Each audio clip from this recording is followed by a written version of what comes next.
প্রিয় বিনিয়োগকারী ভাই ও বন্ধুরা আমার, আসসালামু আলাইকুম। শেয়ার বাজার অর্থনীতি ও বিনিয়োগ বিশ্লেষণের দৈনিক সূচক বিশ্লেষণ পর্বে স্বাগতম।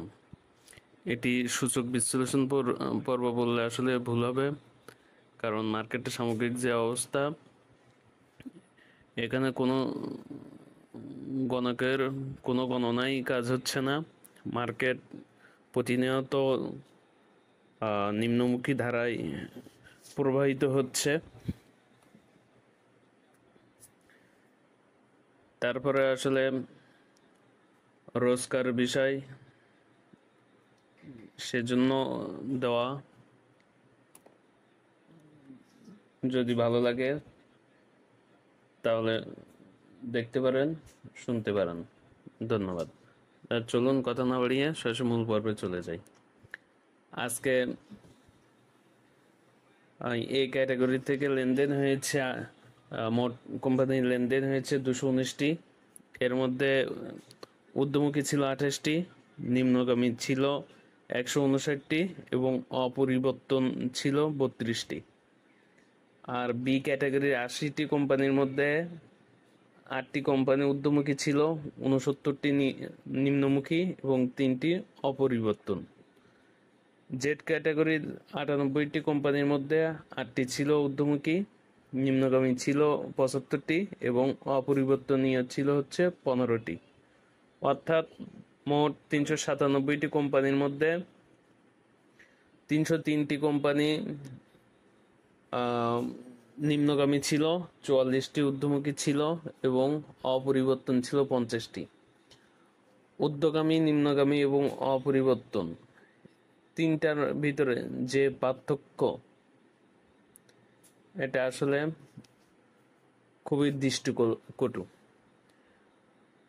ঊর্ধ্বমুখী 44টি, নিম্নমুখী 50টি। এই দুইটা মিলাইও নিম্নগামী হচ্ছে, দুঃখিত, ঊর্ধ্বমুখী 44টি, অপরিবর্তনীয় 50টি, অর্থাৎ 94টি। এই দুইটি মিলিয়েও দেখা যায় যে নিম্নমুখী কোম্পানির সংখ্যা প্রায় 2 গুণ বেশি। এই পরিসংখ্যান নিয়ে আসলে বলে দেয় যে মার্কেট কতটা ভঙ্গুর। আজকে লেনদেন হয়েছে 544.90 কোটি, যা গতকালকে থেকে 77 কোটি টাকা কম। আজকের সূচক 40.71 পয়েন্ট নেতিবাচক হয়ে মোট সূচক দাঁড়িয়েছে 5337.14 পয়েন্ট।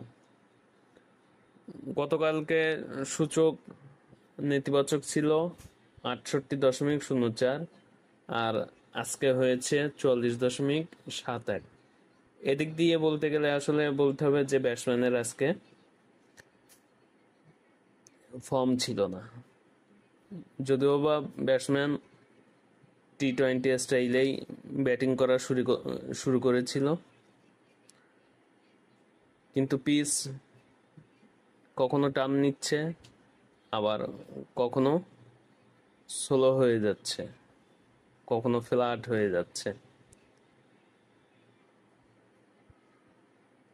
যার কারণে আজকে 44.71 পয়েন্ট নেগেটিভ হয়েছে। এই 2 দিনেই সূচক কমে গেছে কত, 112-13 পয়েন্ট সূচক কমে গেছে। দেখে আসো আদৌ মেনে নেওয়া যায়?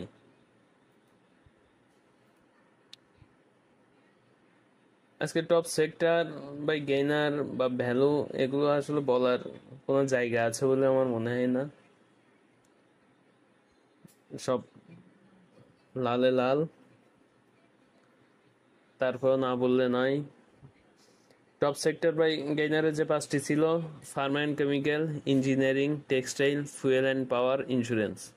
আর ভ্যালুতে ছিল pharma and chemical, bank, textile, life insurance, miscellaneous.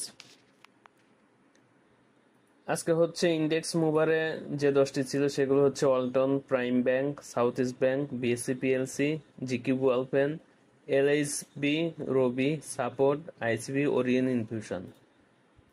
আর নেগেটিভে ছিল Islami Bank, City Bank, IFIC, UCB, Titas gas, EBL, BRAC Bank, Olympic, Crown seven, Asiatic lab.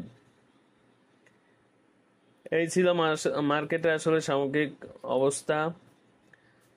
এখন মার্কেট আসলে কোথায় যে থামতে পারে সেটা আমাদের অপেক্ষা করা ছাড়া আসলে এই মুহূর্তে আমার মনে হয় না যে কোনো কিছু আছে। এই আজকে এখানে যেই থামতে পারে, ওখানে যেই থামতে পারে, এইভাবে আসলে ভাওতাবাজি করে আমার মনে হয় না কোনো লাভ হবে।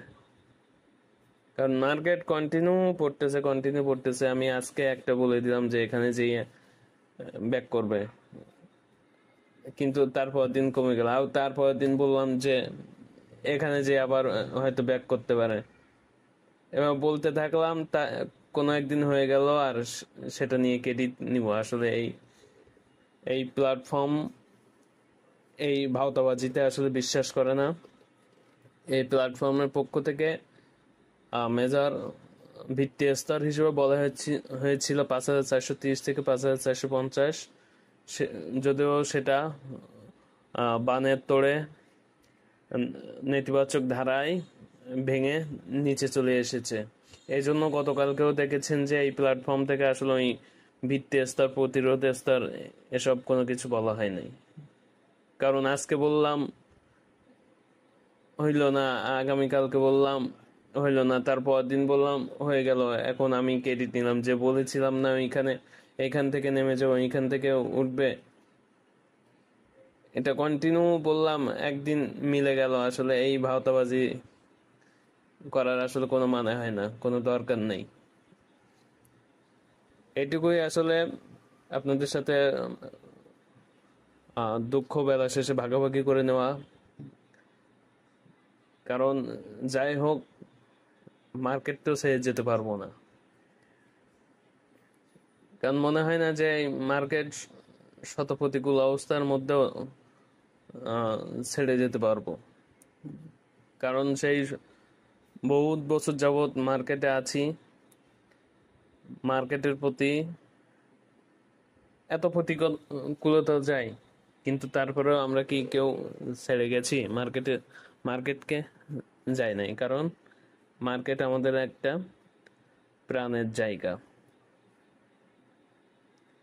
বেলা শেষে যাই হোক, মার্কেটে আমরা আমাদের একটি আত্মিক জায়গা হিসেবে দেখি। আশা করবো যে আল্লাহর রহমতে ইনশাআল্লাহ মার্কেট আবার সুস্থ ধারায় ফিরে আসবে। আজ এই পর্যন্ত, আবার দেখা হবে, কথা হবে অন্য কোনো ভিডিওতে। ধন্যবাদ। আসসালামু আলাইকুম।